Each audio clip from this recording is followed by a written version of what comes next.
Welcome to this special Who, What, Why podcast. I'm your host, Jeff Schechtman. Almost since the beginning of cable news, conflict has been its stock and trade. Either conflicts to report on or conflict between presenters. What once started as a polite counterpoint take on the day's events would give way to the shouting matches that had more in common with the WWF than with the days of Walter Cronkite. This paradigm of conflict and what became known as infotainment would become a global virus, impacting television newsrooms everywhere. Mostly at work, it brought eyeballs to the screen because clearly the human species likes to watch conflict and disaster. After all, why do we crane our necks to look at car crashes across the road? My guest on this special Who, What, Why podcast, Michael Wasiura, an American who lived in Russia till recently, went into the belly of the infotainment beast, but not on American television, but on Russian television, live from Moscow. What started out as a guest appearance to offer a counterfactual perspective would become a regular gig and end with him fleeing the country as the war in Ukraine got underway. Truly, he was a stranger in a strange land. Michael's story became a 4-part series here on Who, What, Why, and I hope that most of you have had the opportunity to read it. And it is my pleasure to welcome Michael Wasiura here to the podcast. Michael, thanks so much for joining us.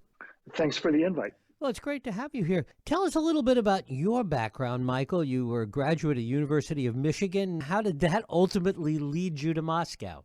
So the intermediate step was Peace Corps service in Ukraine, of all places. When I put in my application, I think Ukraine was probably last on the list of countries that sounded appealing to me. Like most people who go into Peace Corps, I kind of wanted something exotic is probably the right word. I was interested in learning Arabic. I was interested in learning Spanish. I was not particularly interested in learning Russian or going to the former Soviet Union, but that's exactly where they sent me. And so I spent 2 years in a small Ukrainian town of about 3,000, speaking Russian, learning Russian, and that ultimately led me to meeting a Russian girl who got a better job than I had in Moscow, and I followed her there. When you first got there, you were teaching English. What else were you doing? How long did you think you would stay? And what was your plan to make a living there in Moscow? So it was kind of always year to year. We got there in 2013, and as you said, I started teaching English. Our son was born in 2014. I actually passed the State Department exam, the oral interview to become a diplomat in 2016. We thought that's where we were heading. And then Donald Trump became president, Rex Tillerson became Secretary of State, and my conditional offer of employment was never actually fulfilled. I was on the register and was one of the people who didn't get off because of that hiring freeze. And so we started looking around for me to get some sort of more serious career. And in the middle of looking around, I got an offer to come on Russian state TV. And having not much better to do, I took it. Before we get to the TV gig, back up a little bit and talk about waiting to hear from the State Department, Donald Trump's election, Rex Tillerson, as you say, becoming Secretary of State. As you were watching that unfold from Moscow, what'd you think about it? I was horrified. I was shocked. Throughout the whole campaign, I actually had a group of English students at an independent newspaper, a radio station called Kommersant, and we discussed kind of week by week the whole campaign, the whole Russian interference, and kind of used articles from The Economist, from the New York Times as our lesson material. And so we're following it all the way through. And I have to confess that that is one world historical event which I did not predict. I was not particularly worried about what the results of that campaign would be.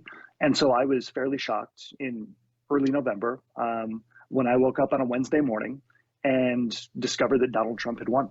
What did you take away from the vantage point of Moscow, all the stories about the Russian interference in the election? Well, the Russian interference happened.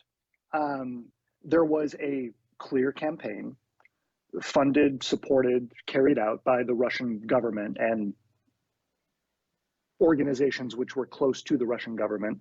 Number one, to hack into emails belonging to John Podesta, also to the DNC, and to put those out at strategic moments during the campaign.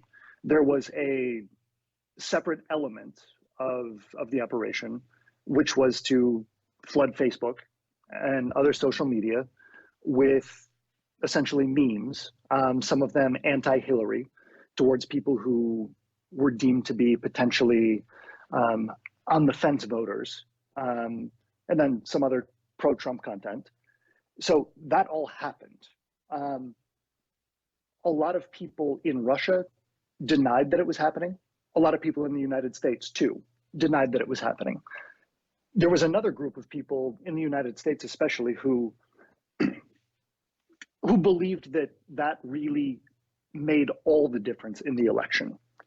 The problem with competing interpretations of those events was that it probably didn't make more than 2% of a difference in Michigan, Pennsylvania, and Wisconsin. The thing is, the election was so close to begin with, surprisingly, and really unforgivably, that an election between those two candidates in the United States could have been that close in the first place. But the Russian interference really may have swung the balance in Trump's favor. So watching from Moscow, it was shocking still, unexpected. What was the sense in watching from there as to why the Russians were doing this? At that point, people knew a lot about Donald Trump, but not a lot about Donald Trump. What was your sense of why the Russians were all in on this? I think that they really understood how destructive a figure like Donald Trump could be for the United States. It wasn't necessarily that they really believed that he was going to be able to come in and cancel all of the sanctions against Russia, which were already in place because of Russia's annexation of Crimea in 2014 and its invasion of the Donbass territory in Ukraine in 2014. So I don't think that they really thought Trump was going to be able to restore good relations with Russia overnight. I think they really expected him just to be sort of the chaos agent that he proved to be. And he proved to be about as destructive for U.S. interests as an American president could be. And that's really exactly what the people in the Kremlin wanted. What was the attitude of people on the street, the average Russian citizen? So Donald Trump is maybe the only politician in the world who could win an election in Russia against Vladimir Putin. Really, he is still probably the most popular politician in Russia today. Almost everyone who I talk to, even people who are opposed to Putin, ask me as an American why Donald Trump got such a raw deal from the American press, from Congress, from essentially the entire American establishment. And it's impossible to really convince them that Donald Trump is not a great business genius. He is not a persecuted figure. It's pretty impossible to convince them that he's an asshole, and not much more than that. Why? What was it about him that so enraptured the Russians? I don't think it was so much him, because most Russians don't speak English. Most Russians could not sit down and watch one of his speeches. So it really was the television coverage which Donald Trump got in Russia that endeared him so much to Russians. Let's come back to your TV gig. You had this opportunity. You went on television. Why you, and what was the intent of it? So I got invited onto a live political talk show. And when I say politics, I don't mean the way Americans think about politics, Democrats, Republicans. Politics, at least on TV in Russia, it is all geopolitics, because there really is no sense of domestic politics. There's certainly no domestic political debate on television. So I got this invitation to go onto a show on First Channel, the main channel in the country, evening, and it was going to be live on the air. And so I knew that anything I said was going to get broadcast to 11 time zones. You walked in, you went to do it. Talk about how it unfolded. So the first time I was on, it was actually pretty soft. It was pretty respectable for maybe the first 10 or so minutes of the show. There was discussion about the visit of Emmanuel Macron to Washington. Donald Trump was president. This is 2018 at this point. And just a little bit of discussion about why the American president would have given to the French head of state a portrait of James Monroe as his president. And so I got to try to explain in, nervous Russian. My Russian was, not bad at that point, but I was definitely nervous. Got to try to explain the Monroe Doctrine a little bit. It devolved from that kind of nice opening into a whole series of accusations leveled by the hosts against me in the form of the Western world, about why the Western world was making so many false accusations about Russia's past crimes. And we've actually brought up a couple of those over the course of our conversation already. Annexation of Crimea, the shoot down of Malaysian Airlines Flight 17 over the Donbass in 2014, interference in the US presidential elections in 2016, also the Olympic doping scandal in 2014. By that point, there was the scandal surrounding the Russian government's attempt to assassinate Sergei Skripal, an ex-spy, double agent, who was resident in Salisbury, England at that point.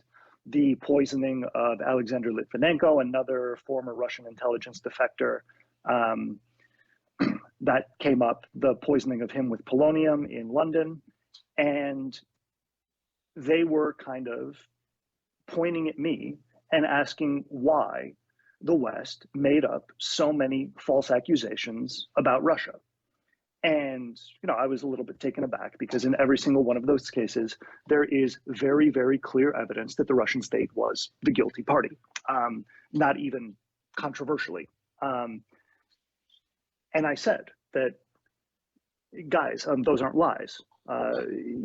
How do you explain that the polonium got into Alexander Litvinenko's body? How do you explain that Russian anti-aircraft missile system number 332 had been taken from its base near Kursk in Russia into Donetsk a few days before the airplane was shot down and was seen leaving the night of the tragedy?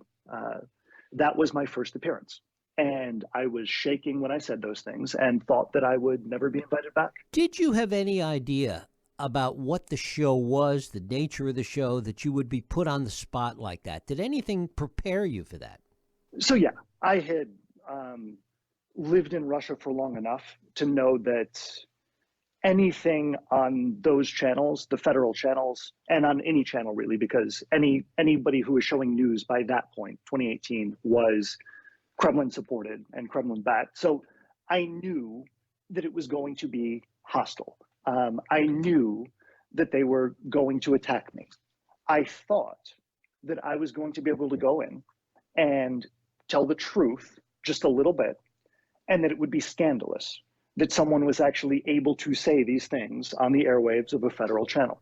And wasn't that part of the idea, that you were set up in a way to say those things and to, in their view, look foolish? Yeah. And it took me about 3 appearances to figure that out. So I described that first appearance where I really thought I would never be invited back. When I was in the taxi on the way home, I opened up Twitter and really thought that some of the independent print sites would be, writing breaking news about how someone on a federal channel said these truths that nobody on Russian state TV ever says. I thought it would be a big deal and was certain that I would never be invited back.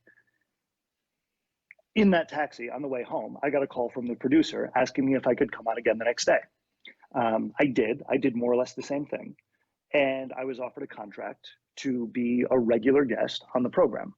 And it didn't take long to figure out that I wouldn't be being invited unless I was useful to them somehow. And the way that I was useful to them was actually to tell the truth about stories that they could not prevent people from hearing something about.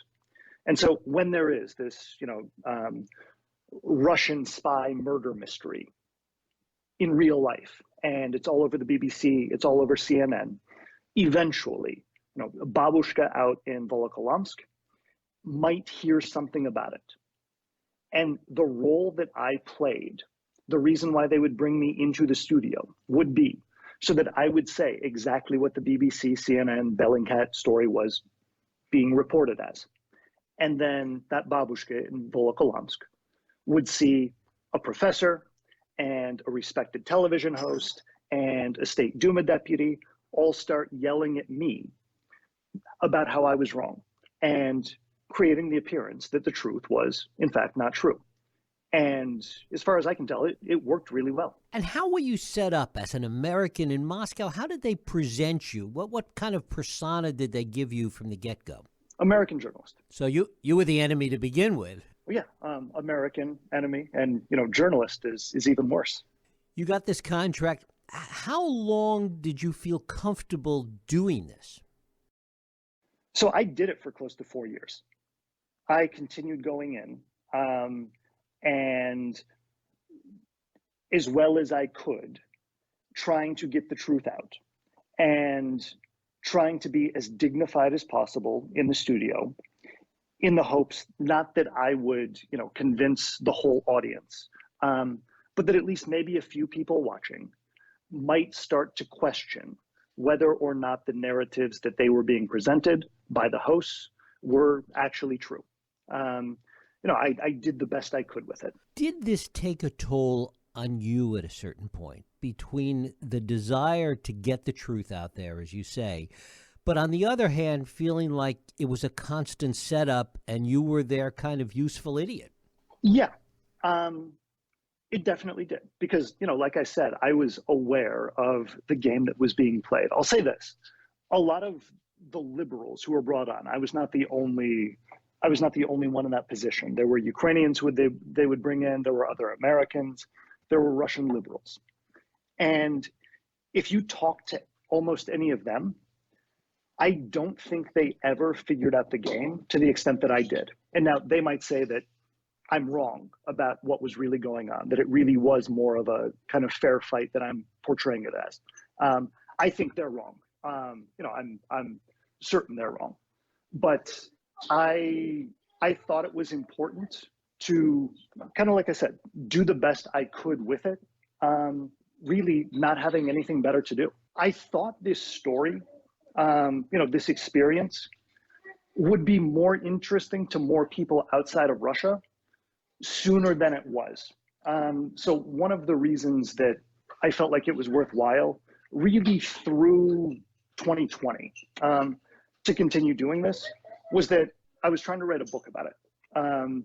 But earlier last year, 2021, when I tried to pitch it, I couldn't find anybody interested. So, that kind of project was one of the reasons that I stayed for so long and didn't work out so well. But, best laid plans of mice and men. In addition to the political value that it had to you in terms of telling the truth, and the political value that it had to Russia in terms of countering these narratives and getting that message out there, did you have a sense that this had entertainment value as well? And how did you perceive that? It definitely had entertainment value. The shows really are very well put together. They're very provocative. They are enraging. Really, no matter what your political point of view is, they are enraging. Because if you're, someone who is inclined to actually to believe in real versions of events, you can turn them on and be horrified. The same way that, an American liberal could turn on Fox News and get a little bit of hate watching value out of it. At the same time, by having me in the studio, they made people who were patriotic viewers interested, because those patriotic viewers knew that they were going to get a controversy. And kind of like with professional wrestling or in a bullfight, there was going to be some blood, but the side that was supposed to win was always going to win in the end. And that was, the Patriot side. Was there an American or European expat community in Russia? Did you have much contact with them? And if you did, how did they perceive what you were doing? So I didn't have a lot of Western friends. Essentially, all my friends there were Russian. I actually tried to get in touch with some of the Western correspondents from, big name publications to kind of tell the story. There was one who was interested in the story and who actually did some really good writing about Russian propaganda and the dangers of it long before it became obvious to everybody else. And that's Josh Yaffa from The New Yorker. Molly Schwartz, when she came to Russia a little bit later on, also was interested in the story. But everybody else who I reached out to tended to keep their distance from me, tended to see me as suspect, I think, because I was affiliated with what was happening on the screen. How did you feel about that, being a suspect among people that you should have been simpatico with, or that should have been sympathetic to you? It was frustrating. It was even more frustrating over the first couple of months of 2022 when I saw a lot of those correspondents really getting the story of the Russian military buildup wrong. And because of my experience in Russian propaganda, I knew exactly why they were getting the story wrong. They were getting the story wrong because they were talking to people who, even if they weren't hardcore Kremlin patriots, were still influenced by the atmosphere that the federal channel talk shows that I was a part of created in the country. And so when these, big name correspondents were going to their kind of go-to sources, and those go-to sources were telling them that this Russian military buildup is all a bluff, it's heavy metal diplomacy, I knew why those sort of moderate sources believed what they believed. And they believed what they believed because my show was lying to everybody. And that lie was getting out through the whole country. It was getting out through all of society. And so it was really frustrating to try to convince Western correspondents that I knew more than their go-to sources did. And I couldn't do it.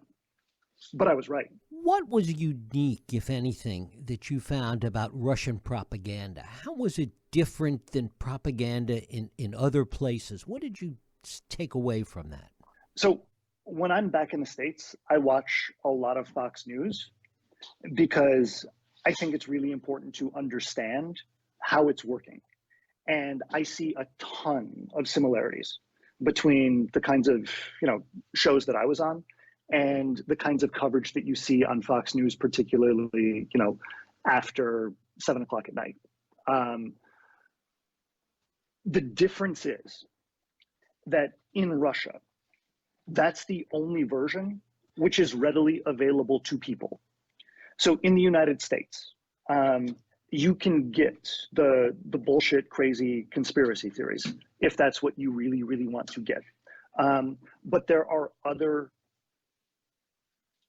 channels. There are actual real versions of what's happening out there and readily accessible.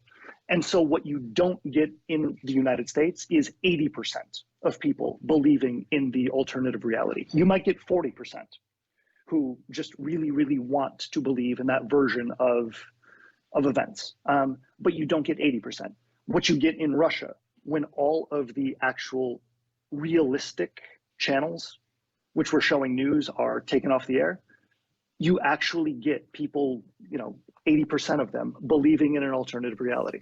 What was it that changed in 2021, 2022 that made you think this was going to come to an end? I was nervous from really 2020, August of 2020.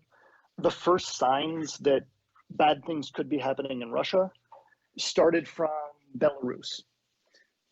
In August of 2020, Belarus had elections, which were blatantly falsified, and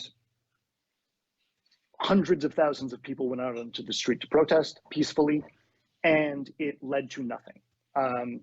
The guys with the guns were able to put them down and drive enough of them out of the country that there was no political change in Belarus. There was a tightening of the screws, and the system became more authoritarian.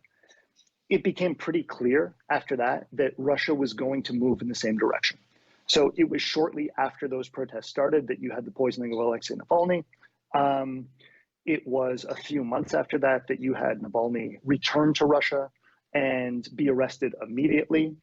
It was after that you had essentially every independent print media outlet labeled a foreign agent, and most of their journalists compelled to flee compelled to go into self-exile. It was in September of 2021 that you had completely falsified parliamentary elections in Russia with no protest to follow, because anybody who was capable of organizing a protest movement had already either been put in jail or driven out of the country. So by that point, it was already pretty clear that the country was taking a pretty serious authoritarian turn. But, I'll say this, in early November of 2021, my family and I still thought it was a good idea to take out a mortgage on our apartment in Moscow. It was either move to a different place or, start paying a mortgage on the place that we were in because our landlord wanted to sell it and we kind of wanted to stay, and we had a kid in school. And, as much foresight as, I talk about having, in January of 2022, in November of 2021, I still did not see this coming. Was the crackdown that you talk about during this period a genuine change of policy, or did it come out of some kind of paranoia, justified or not? It was a definite change in policy. It was no longer possible to even work at any sort of independent media outlet or to organize any sort of anti-government protest.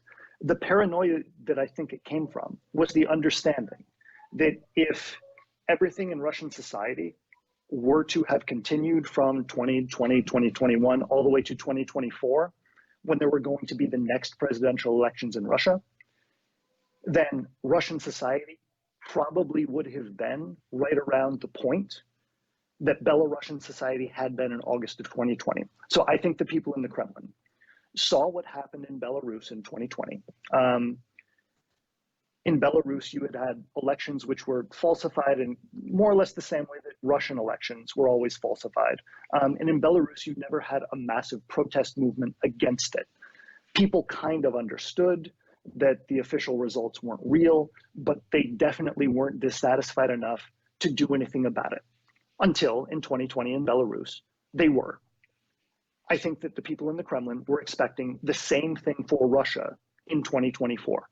And they took very, very destructive measures in order to avoid it. Destructive measures, if you look at it from the perspective of the actual interests of the Russian state and its people.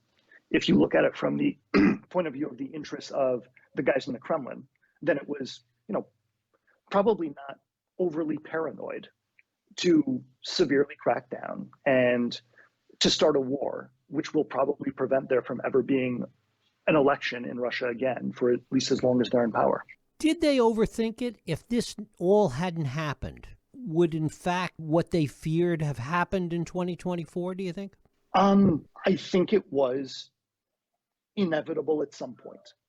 If not 2024, then 2030 with the next elections. The fact that they took the steps they took indicate to me that they thought it was going to happen in 2024.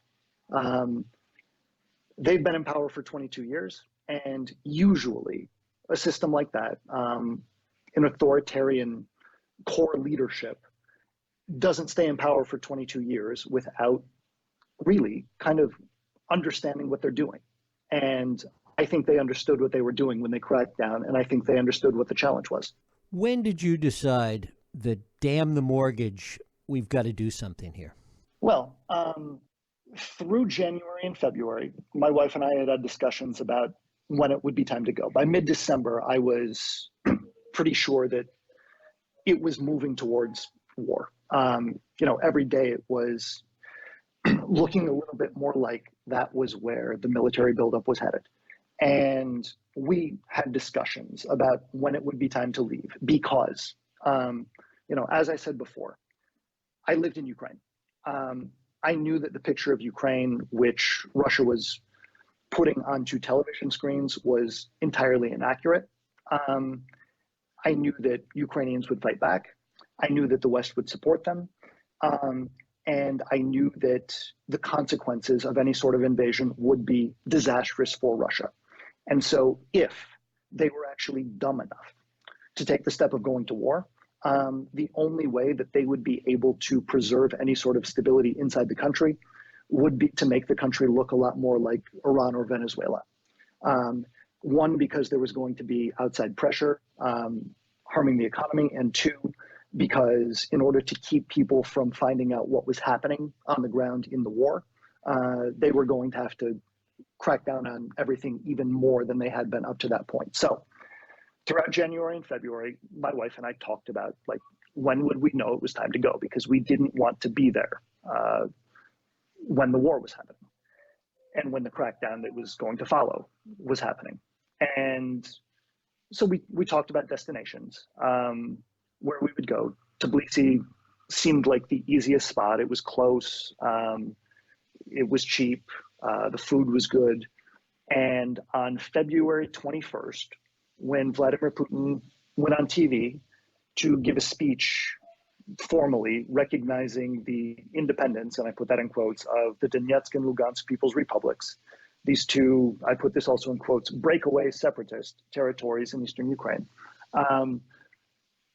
It was not so much what he said, it was the way that he said it. It was the manner, it was the snarl that convinced us it was time to buy tickets. And so we bought plane tickets that Monday evening, and our plane tickets were for Wednesday night, February 23rd. What were you, which was the day before the invasion started, what were you most concerned about if you stayed? I was nervous that I could potentially be a target.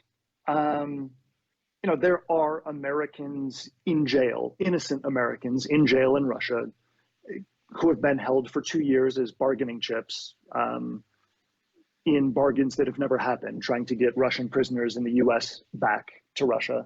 I was worried about that happening. I was worried about crazy people recognizing me on the street and doing more than just yelling at me, which happened a lot. The yelling part, not the more than yelling part.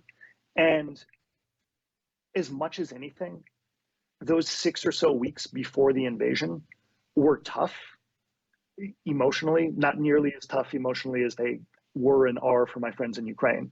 But I was so sick of trying to convince Russian friends that Ukrainians were not neo-Nazis, that Ukrainians spoke Russian, and nothing bad happened to you on the streets when you spoke Russian. And being lectured by my Russian friends that I was wrong about this country where I lived for 3 years, visited often, and where I had many friends who speak Russian.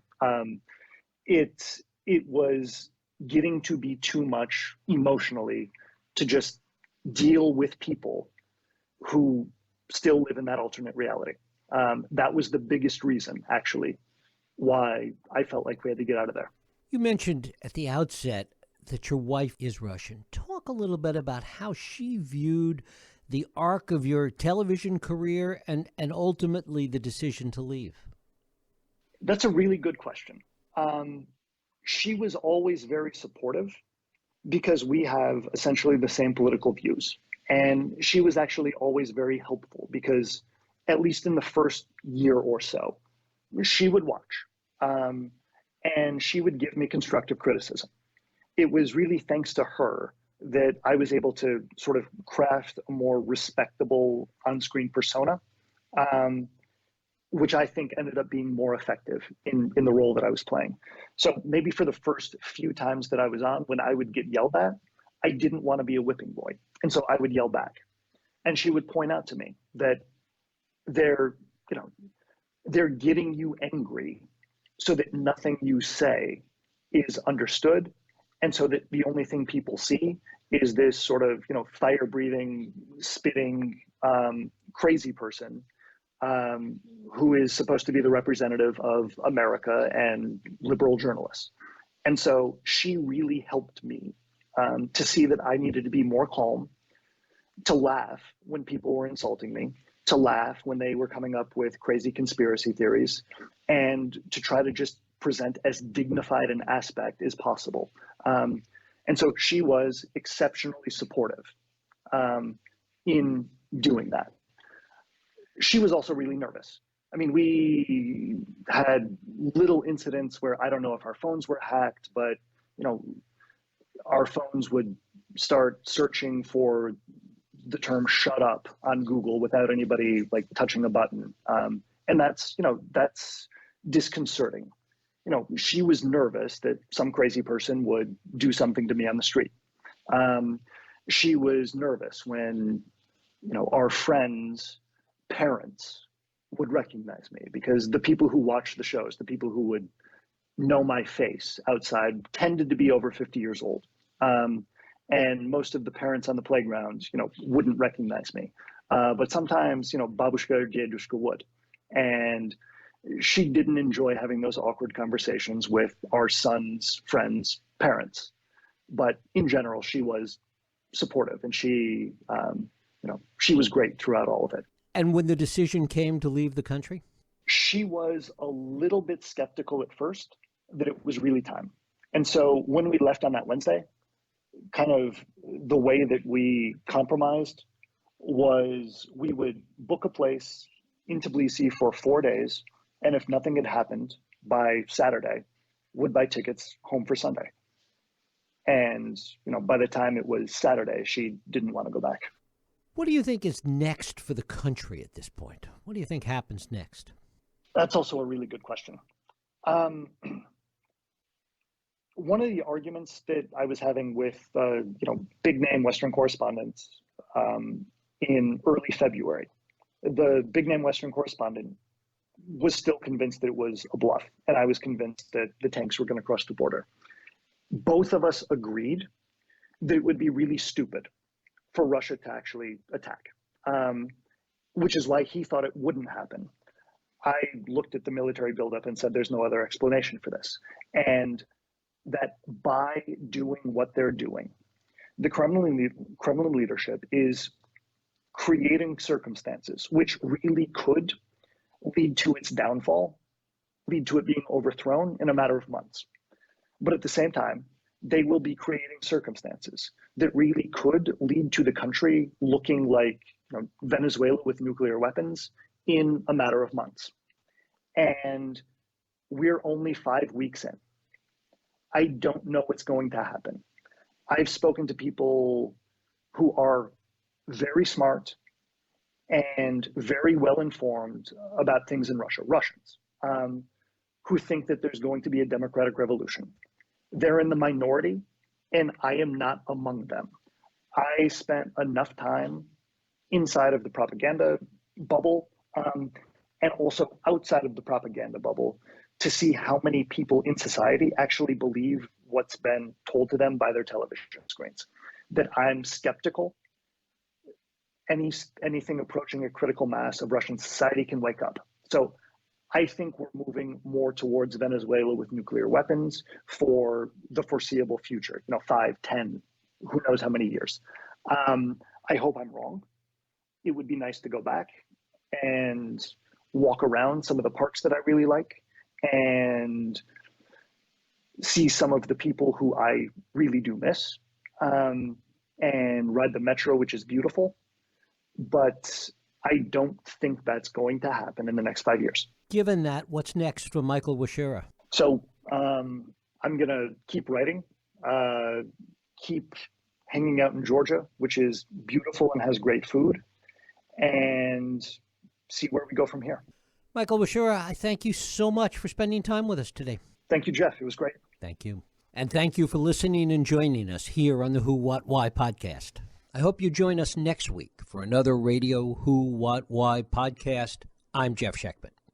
If you like this podcast, please feel free to share and help others find it by rating and reviewing it on iTunes. You can also support this podcast and all the work we do by going to whowhatwhy.org/donate.